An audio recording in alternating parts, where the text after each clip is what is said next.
Welcome back to Final Score Friday, sponsored by Toyota and Reynolds Community College.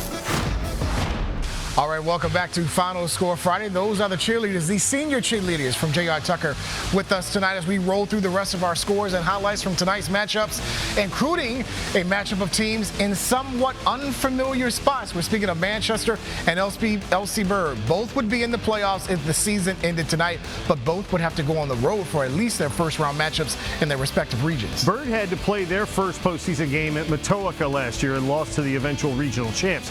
But taking away the COVID season, Manchester has been home for their opening playoff game every year since 2013, and they would have to go on the road as well this year as of tonight. Lancers had won 6 straight against the Skyhawks, and they got off to a great start tonight. Landon Abernathy to Antonio Turner gets them inside the Bird red zone. That led to an Abernathy to Turner again touchdown pass, and they had a 7-0 lead.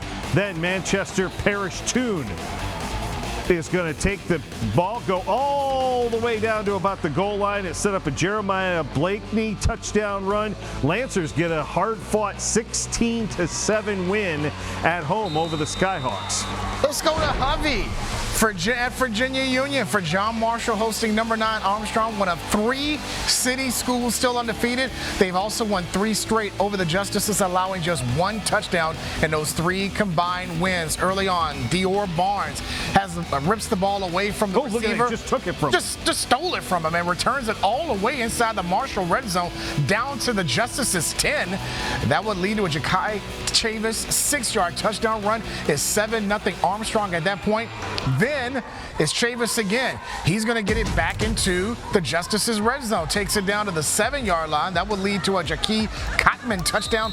The Wildcats move to 8-0. How about that showdown next week? Oh, yeah. 46-0 the final over the Justices. One of the biggest rivalries in the West End in any sport. Freeman hosting Godwin. The Mavericks hanging on to the final playoff spot in Region 5C. Eagles had lost 4 of 5 after a 2-0 start. Just before halftime, though, the Eagles get in the end zone. Sam Setter with a 6-yard touchdown pass to Stone Gravitt, but the Mavericks still had a 28-7 lead at the half, third quarter. Butter Stevenson puts it away. On the very first play of the second half, 68 yards on the touchdown run. The defense did the rest. Freeman wins 45-7 over the Eagles tonight. I love that name. Butter Stevenson. Down to Chester for Patrick Henry on the road at Thomasdale. The series goes all the way back to 1922. The Knights holding on to that 4th spot in Region 6A. That means a home playoff game for the Knights, who led 7-0 at the break. And Malachi Swain adds to that. A 30-yard run gives Thomasdale a 14-0 lead. Then Avery Curtis gets into the Knights territory. That will set up a Devin Roos 9-yard touchdown run. But the Knights will get a touchdown late in the 4th quarter and would win it 21-7 over Patrick Henry.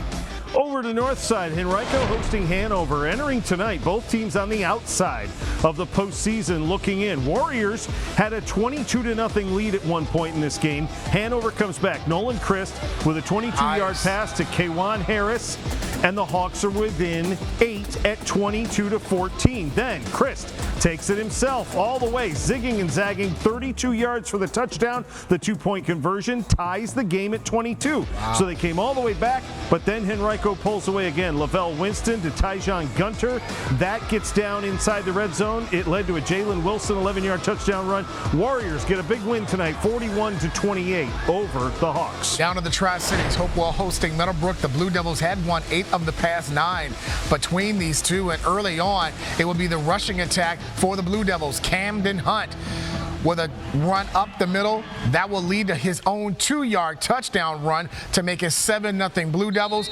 Then the defense will come up with a big play as Tariq Drew comes up with the INT as the Blue Devils roll 56-0 the final over Meadowbrook. Still got a couple more scores to get to as Week 9 of Final Score Friday returns right after this.